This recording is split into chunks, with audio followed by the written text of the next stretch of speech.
तो क्या बीजेपी के साथ छोड़ देंगे मोदी के हनुमान? क्या चिराग पासवान एनडीए से बगावत करने जा रही हैं? क्या चिराग पासवान नीतीश कुमार का खेल खत्म करने जा रही हैं? दर्शकों, बिहार में विधानसभा चुनाव की तैयारियां जोरों पर हैं, लेकिन मोदी के हनुमान केंद्रीय मंत्री चिराग पासवान इन दिनों बगावती तेवर दिखा रही हैं। इतना ही नहीं, उनकी दावेदारी मुख्यमंत्री की कुर्सी पर भी है। चिराग पासवान के मन में आखिर चल क्या रहा है? क्या वो केंद्रीय मंत्री पद छोड़ के अब बिहार में पूरी तरीके से कूदने जा रही हैं और क्या वो किसी और दल का रुख करेंगे या अकेले चुनाव लड़ेंगे? क्योंकि खबर बहुत बड़ी आ रही है।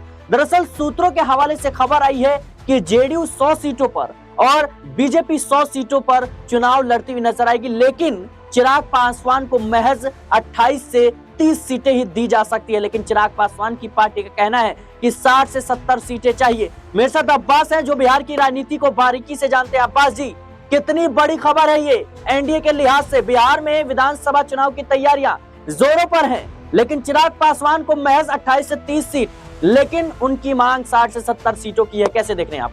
देखिए सिराज भाई, अगर हम बिहार के चुनावी समीकरणों का बात करें तो इस बार 30 सीटें भी अगर चिराग पासवान को मिल रही हैं तो कम नहीं है। देखिए, वैसे तो जितनी मिल जाए उतना कम होती हैं, लेकिन अगर आपका परफॉर्मेंस 0 है उसमें अगर आपको 30 सीटें मिल रही हैं तो ये काफी है मेरे हिसाब से। वहीं जेडीयू और बीजेपी दोनों बड़ी पार्टी, देखिए 243 सीटें हैं, इसी में से आपको बांटना है। 243 में से 343 तो ये हो नहीं जाएंगी, 400-500 तो हो नहीं जाएंगी, तो इसी में से आपको बांटना है। अगर वो सब अपनी अपनी मांगे करेंगे, 60 चिराग पासवान मांगेंगे, 50 जीतन राम मांझी मांगेंगे, तो कैसे बंटवारा हो पाएगा? लेकिन बड़ा सवाल ये है अब्बास भाई कि चिराग पासवान मान नहीं रही है। उनकी पार्टी का कहना है कि कम से कम तो भाई 40 सीट चाहिए, इससे कम में हम मानेंगे नहीं। बीजेपी के लिए चुनौती है कि अगर चिराग को 40 दी गई तो जीतन राम मांझी पीछे खड़े हैं, फिर उपेंद्र कुशवाहा है और नीतीश कुमार किसी भी कीमत पर कम सीटों पर चुनाव नहीं लड़ेंगे। तो क्या बीजेपी समझौता करेगी या चिराग पासवान को जाने देगी?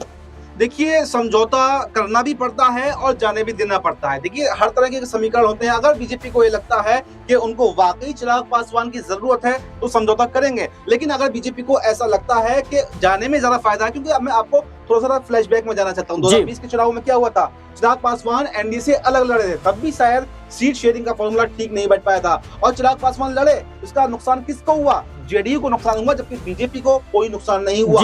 ऐसे में अगर जेडीयू को नुकसान अभी भी होता है तो बीजेपी फ्री हैंड छोड़ देगी, उनको जाने देगी। अगर बीजेपी की सीटें कम नहीं होने तो मोटा मोटी आपका यही कहना है कि कहीं ना कहीं चिराग पासवान अगर बगावत करते हैं, जनसुराज की तरफ भी उनके दरवाजे खुले हुए नजर आते हैं। तेजस्वी यादव से हाल ही में मुलाकात हुई थी, तो कहीं ना कहीं नीतीश कुमार को इसका खामियाजा भुगतना पड़ेगा, यही कहना चाहते हैं आप? देखिए, अगर चिराग पासवान एनडीए का साथ छोड़ते हैं और नीतीश कुमार एनडीए में ही रहते हैं तो सीधा सीधा नुकसान जो होगा वो नीतीश कुमार को होगा। लेकिन सवाल ये बन रहा है कि चिराग पासवान का अगला कदम क्या होगा? क्या चिराग पासवान को 2020 के चुनावों में नुकसान हुआ था, लेकिन अब चिराग पासवान अच्छे खासे समझदार हो चुके हैं, राजनीति में सक्रिय हो चुके हैं, बिहार में दिलचस्पी दिखा रहे हैं, 5 सांसद उनके पास में हैं, तो कम से कम मुझे ऐसा लगता है कि पहले तो उन्हें 30 सीटों पर मान जाना चाहिए, क्योंकि एनडीए उनका भविष्य है। अगर एनडीए से अलग हो जाएंगे तो मुझे नहीं लगता कि इतना बड़ा जन आधार जो है वो साथ में ले पाएंगे, क्योंकि जो 5 सांसद उनके आए हैं वो एनडीए में रहते हुए ही आए हैं। अगर वो एनडीए में नहीं होते तो उनके वो 5 सांसद भी शायद नहीं आए होते। बिल्कुल दर्शकों, जाहिर सी बात है कि चिराग पासवान इस वक्त चर्चा में इसलिए भी बने हुए हैं क्योंकि केंद्र की मोदी सरकार में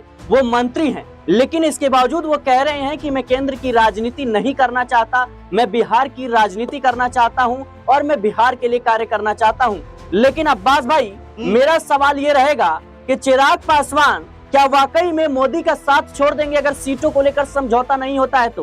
क्योंकि जन सुराज के जो सूत्रधार हैं, जो प्रशांत किशोर, वो लगातार कह रहे हैं, वो उकसा रहे हैं, हवा दे रहे हैं कि भाई चिराग जी, अगर आपको कह सकते हैं बिहार की राजनीति करनी है तो केंद्र की राजनीति छोड़िए, आप सबसे पहले सांसदीय पद से इस्तीफा दीजिए, सबसे पहले आप मोदी का साथ छोड़िए। क्या लगता है आपको, जो पुरानी दोस्ती है चिराग पासवान और प्रशांत किशोर की, एक नए गठबंधन में तब्दील होती हुई नजर आ सकती है? देखिए, राजनीति में कुछ भी संभव है और गठबंधन तोड़ना, इस गठबंधन से उस गठबंधन में जाना, उससे इसमें जाना, ये होता रहता है। और प्रशांत किशोर का आपने जिक्र किया, प्रशांत किशोर पूरे दिलो जान से इस बार बिहार के चुनाव में उतरे हुए हैं। वो कहीं ना कहीं अपनी सियासी जमीन को मजबूत करने का प्रयास कर रहे हैं और उन्हें तो ऐसे नेताओं की जरूरत है जो उनको जीत दिला सकें। आपने देखा होगा जेडीयू के नेता हो चाहे आरजेडी के नेता हो, हर नेताओं को, हर पार्टी में से नेताओं को, वरिष्ठ नेताओं को तोड़ने की कोशिश कर रहे हैं। अभी उन्होंने पार्टी में प्रदेश अध्यक्ष बनाया है जो नीतीश कुमार की पार्टी के पुराने प्रदेश अध्यक्ष रह चुके हैं। तो ये देखा जा रहा है कि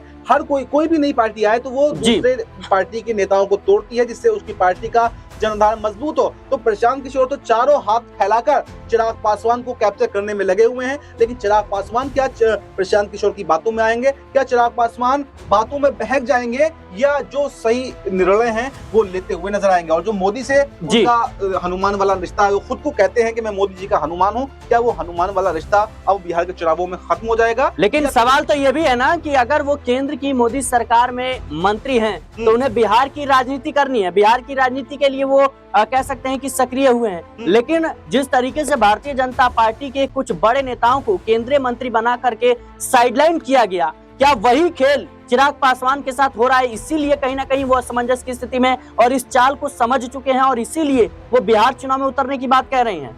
देखिए, राजनीति में अगर अपने आप को आपको सक्रिय बनाना है, स्टेबल बनाना है, ग्रो करना है तो आपको मौके का फायदा भी उठाना पड़ेगा। नीतीश कुमार पिछले 20 सालों से मुख्यमंत्री हैं, लेकिन मौके का फायदा उठाकर ही मुख्यमंत्री हैं। अगर वो आज तक एक ही गठबंधन में रहे होते तो ये आप भी जानते हैं, ये हमारे दर्शक भी जानते हैं, वो शायद 20 सालों तक बिहार की सत्ता पर बने नहीं रहते। इसलिए मौका परस्ती का खेल ही राजनीति है।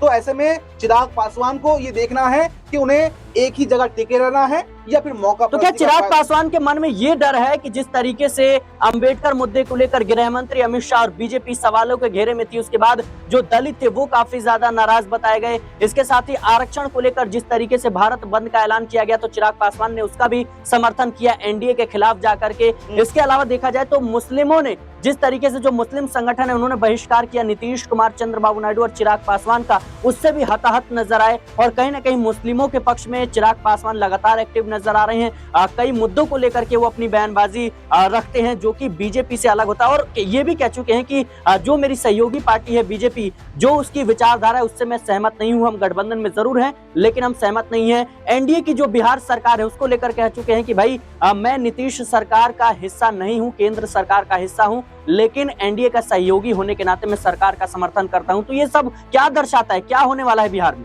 देखिए, मैंने आपको बताया कि चिराग पासवान राजनीति करना सीख चुके हैं और ये बिल्कुल राजनीति का ही एक हिस्सा है कि कब किसका समर्थन करना है, कब किसका विरोध करना है, कब अपना पल्ला झाड़ना है। अपनी पार्टी के नेताओं से भी कभी कभी आपको बचना पड़ता है। जब कोई, आपने देखा होगा, चाहे हम कांग्रेस बीजेपी की बात कर लेते हैं जो बड़ी बड़ी पार्टियां हैं, अगर कोई नेता उनका उल-जलूल बयान दे देता है तो पार्टी आकर के साफ कर देती है कि ये हमारी पार्टी का बयान नहीं है बल्कि ये उनका निजी बयान है। तो इसी तरह से चिराग पासवान ने भी ऐसे बयानों का समर्थन कभी नहीं किया, जैसे कि किसी मुद्दे पर फंसे, जैसे कि बीपीएससी पर अभ्यर्थियों ने प्रदर्शन किया, नीतीश कुमार के खिलाफ लोग उतरे तो उन्होंने अपना पल्ला झाड़ दिया। उन्होंने देखा कि नीतीश कुमार गिर रहे हैं तो उन्होंने पल्ला झाड़ लिया। वक्फ के मुद्दे पर जब बीजेपी को लगा कि मुसलमान वोट बैंक जो है वो बिखर रहा है मुझसे और बीजेपी से लोग नाराज हैं तो उन्होंने बीजेपी से पल्ला झाड़ लिया। तो चिराग पासवान राजनीति करना सीख रहे हैं और मुझे लगता है कि शायद वो सीख चुके हैं और आने वाले समय में जैसे बिहार चुनाव में वो दिलचस्पी दिखा रहे हैं तो उनका अगला कदम क्या होगा? क्या बीजेपी से वो जो है ज्यादा सीटों की मांग करते रहेंगे या फिर कम सीटों पर, जैसे आपने बताया